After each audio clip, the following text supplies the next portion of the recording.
Tala falava i le nei fo I vaenga o tala fau. Ua whaia se la pata I ngalo ia le matanga luenga le vai fafo New Zealand, mo tangata New Zealand umai te tonu o Iran, ina ia o ese vave mai loa ma tu ua lea tunuu I le teimi nei.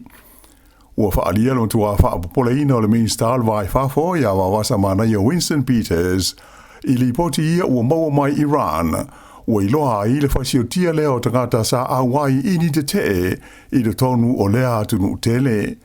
Mai ua ia whautua ina I tangata o New Zealand o loo ia I lea tunu ina ia o ese mai loa I le teimi nei.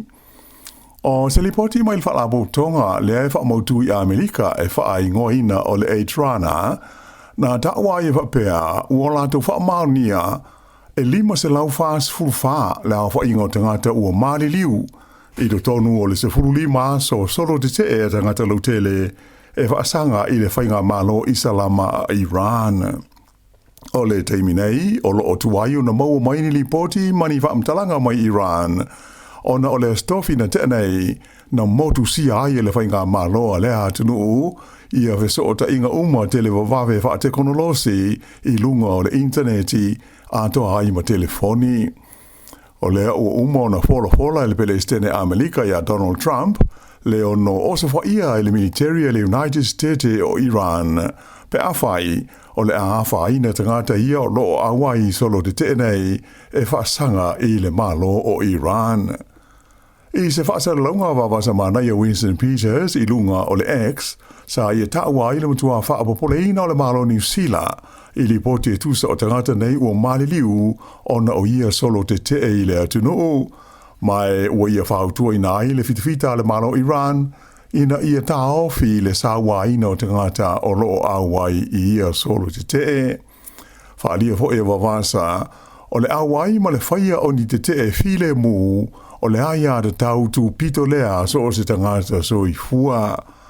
Nei whaalia fo I o loo mata I tuwina ma le tutoa le mtanga luenga le mai fafo, le AMFAT, I whaalavelave nei ua tula I mai te tonu o Iran, e awana lea I le ofisa o le ampasa o le malo New Zealand, o loo iai I le Aotearoa.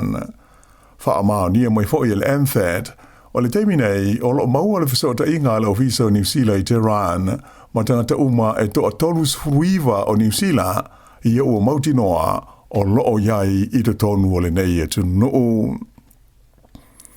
O whaamaunga mai le mtanga luenga o aonga ua iloa ai, na pa maua lano la whainga o te maiti na o ia onga, ina ua tua na I le vāluanga o te sema o le tausanga na te nei.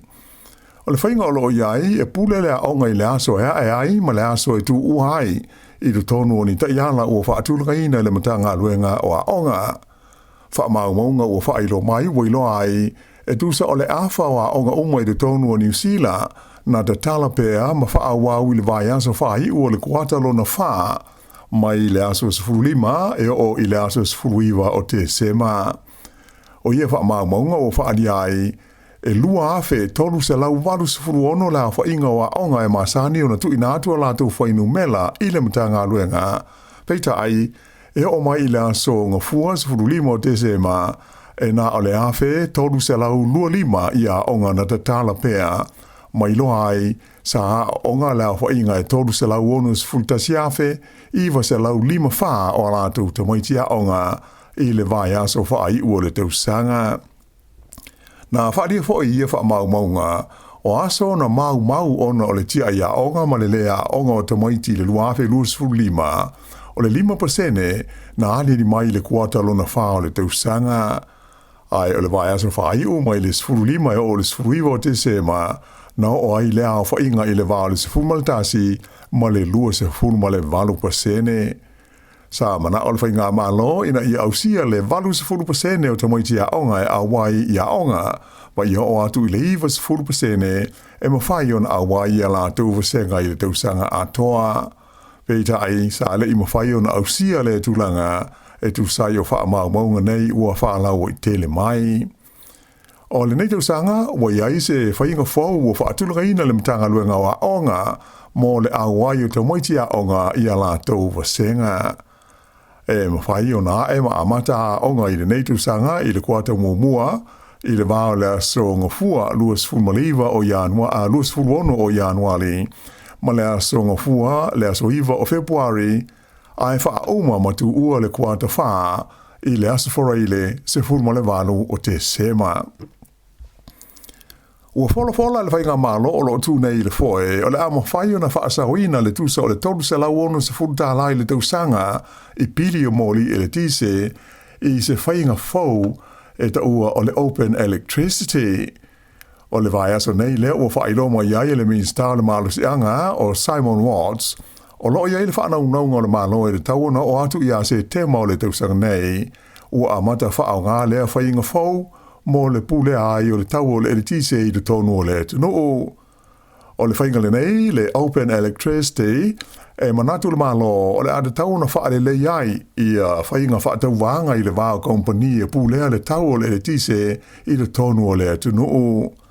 O le nei whainga e te I tonu le minsta, ma le malo o le a filifili ai le ainga le itu ainga o whainga po o plan e tāla whea ngai ma o lātou mana o ngā tau eritise. Ele ngā te lea, ai o le a le toe mawhai ai o na lafi tua o ni whaasere longa whala o I te le po ni promotions I a company e le tise. O le nei whainga whaatau wanga o lo nau le malo ina ia fausi ai ni tu la fono e whaalau te lea tua I isi vaenga e au fi ai in siua atoa mawheso o ta inga tele vavave. O le open electricity o se vaenga o tu la fono e ta ua o le Customer and Product Data Act le ana pasia ia mati o le tausanga te luai. E le ai ase e senga mo le whainga lea sa amata whaonga ina ia te sema mo te unga tupe lea e ta ua o le open banking I te tonu o New Zealand nei. O isi e tonu I whafo ua whaonga ina ai le whainga whaatau wanga le nei mo le tise e au fi ai Australia whaapea ma Peretania. Manatu le whainga malo so whaatasi o le ada tau ona manu iai le lata I le 2 miliona o ainga ma le se lau ono sfuruli maafe o pisi nisi la isi pe a one ina whaonga ina ia lea whainga I tonu o New Zealand. E to tele tangata sa whaatasi atu I ni sauninga whaamanatu na whai I Northland I le whai unga le vai asa o mawai e mana tu ai le taua I le pā po le nuu o tangata Maori le asa whai ngoina o le rua peka pā. O lea taua ua se lau waru se furu tau sanga te luai. Ai o loo mana tua pēa ma whaataua tangata Maori I le taimi nei. O lea sa lea so whai o sa ninga whaamanatu e tolu aso sa whaia na aunga I le filemu ma le nofo le leo tangata Oma. O le taua I le pāle nei o le vaenga whai u lea o taua Maori ma wapalangi taua o le Northern War. Na amata I le nuu lea ua whaingoa ina nei o Russell I leanga I atu I matu I le tausanga tasi valu wha aso solo tuai I le o ngāri tono Northland se I ho ina whaoa e vai ngā aua Peletania I le pāle nei a Maori e ngo I a rua peka I le asos futasi o Januari tasi valu whaono I na ua uma le lua vai asos o tui e whanua le fita ia le pāle nei e tangata Maori. Na so la ai e le imaua le taitai o le nati hine o te ruki kahuiti ma le totele o le na vai ngā au. Ai na I ua ilawa e le I toa iai se isi taua na tū la I mai.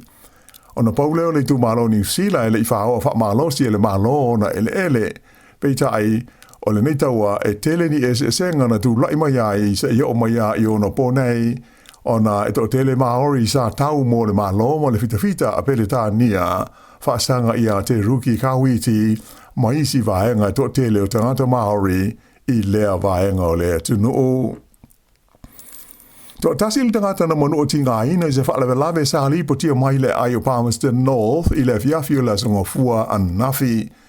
I se whaalinga mai le lisa atini le leo ia Nigel Affleck na I e tawai o le whaalewe lawe na tupu I se whale I le awalo le Pioneer Highway, pe tusa le kuata te a I le tolu I le fiafio le songa fua.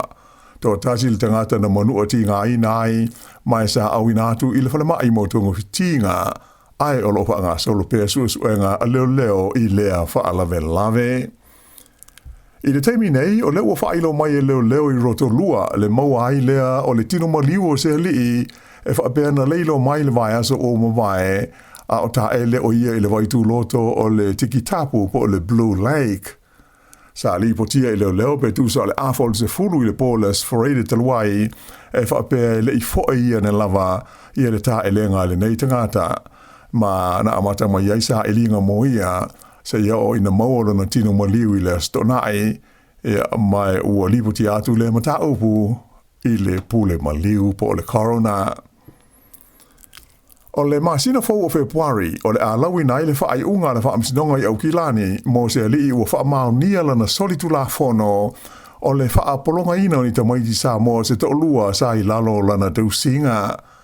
O ia tamaiti o se ali ma se tamaitai, o lo ta fia le whaai loina mai o la ua ingoa, e le ngata ina sa whaafai ngā luenga wha malosi e le nei tangata,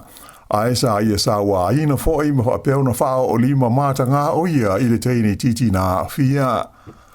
O se li poti le wale sfasa laua New Zealand na ta wa ia whapea, o le tangata o lo a fia o se matai Sāmoa, sua wha ia moea ia tuai, onu se fulu toru tau sanga o le soi fua. O lo ta fia nei o ia leo e whaatari ai le lauina o lo na whaasalanga i le masina fau. O le nei mata aupu o toi whangu mai ai, ia leisi fo i mata upu whaapea na awhiai stasi o tamari i o la tātu o tino u, e sua fo ia Joseph aunga mata i au ki lani fo i le tausanga i lua a lua se furu. O le tangata mua le nai New Zealand nei ua wha maunia rona whai o le solitu la fono o le wha apolonga ina leo ni tangata. O le solitu la fono e taua i le ngana Peritania o le slavery and human trafficking. Le o lo tuli ai nei lona whaasalanga se furutasi tausanga i le whale pui pui. Na te ena e moea i atuai mo lianga sa whaasanga i a te ia peitai sa autasi i le sengo whaatonu po le jury e whaamau nia lona solitu la fono i mo lianga umai se furuiva sa tua i ai o ia. O le whaasalanga mo le solitu la fono o le whaapolonga ina o se tangata po le slavery e mawhai ona whale pui pui isi mo le umie o le sefuru mo le whātau sanga. Ai o le solitu la fono o le wha o lima mata ngā po le rape e lua sefuru tau sanga. E to alua i stangata na male le mo le Sāmoa i le motu i mātua New Zealand i to tonu le lua sefuru whai tu la. Mai o tu ina mai ai mo se la pita inga whalawa i te lelo ofisio leo mo tangata uma ina ia whaai tete pe a whai a ngai i le Sāmoa i le nei vai taimi o le mawhana whana. O le fiafi o le sana ma le mo ai se li i le nuo mahia, ai o le asongfua na fi tu so le afos futasi le tae ao, na mau ai se tamaita i ua maliu i le nuu e ngoa o kitu ina ua malemo. O ia whaale velave o tu ina atu mo suenga masani le pule maliu le corona. Ai na whaelo mai le taita i le leo Superintendent Jeanette Park, o le tele o taimi e le manatu ma mawha ai tangata i le saunga le mu pe ata e le maangai i le Sami e hui o se tūlanga tā ua tele i le nei taimi o le tausanga.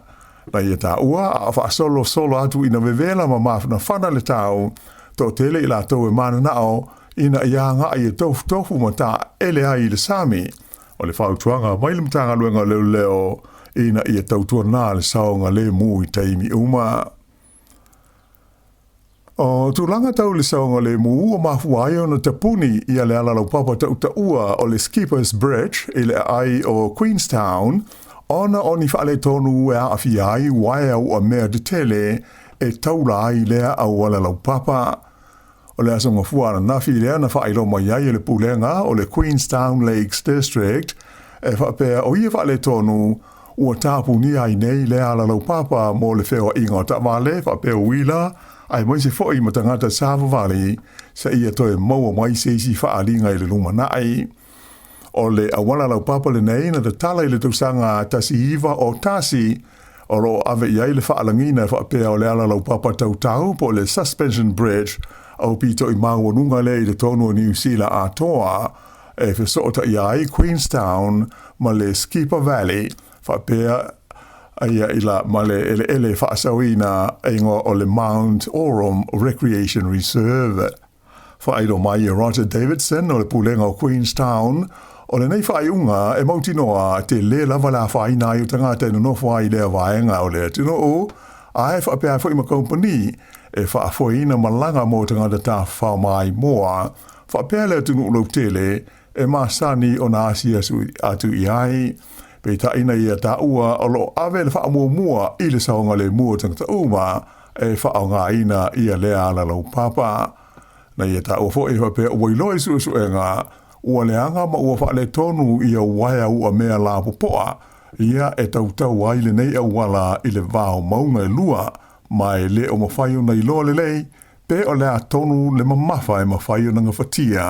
o na tau ave e taula au tuwia o le awala.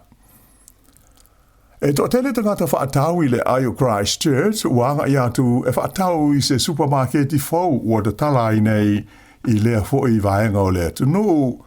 O lea supermarketi whaingoina o le kai kau e whaafoe e le li o Shane Vickery manona te li o Ethan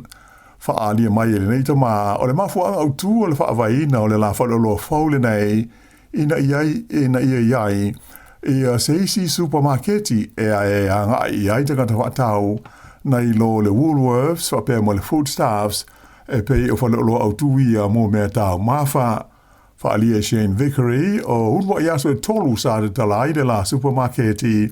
nei longa o na to tele tangata whaatau na anga i atu iai ua sili mamau atu nei lo le tulanga sa mana tua i mua.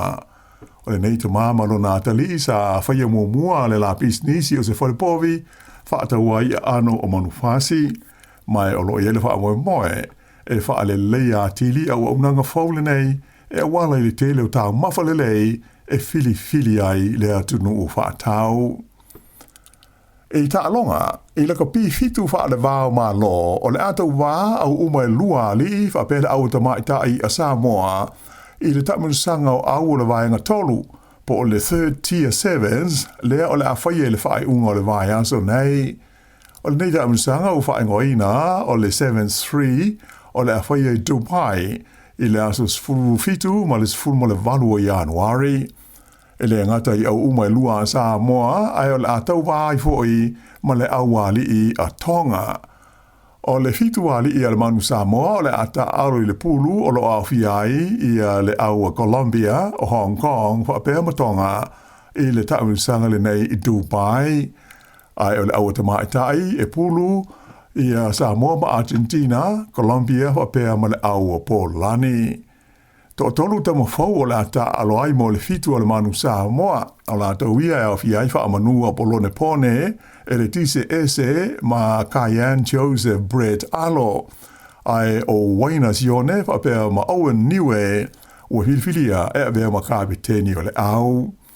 O le au tamaitai le manu sina to o 5 tamaitai fau o au fiai, la tauia e iai i a Janelle Ferretti, wha alua tu nganga, te tana pati a Chang ma Melina Salale ai o kapiteni to lua o fo ngā manono tusinga masai lua le aula. O au e lua o le asu e fusi i le vaenga o li, whape ai ma tamaitai i le taminsanga nei, o le a se atu e tau vai le vaenga lua po le second tier level o le kapi nei taito o fitu wha le va o maa lo. O le vaenga mua o le taminsanga e amata i Nairobi i Kenya i le masina fau.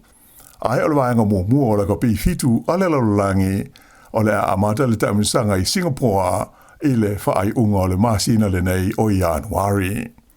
Whaai unga le nā o telefau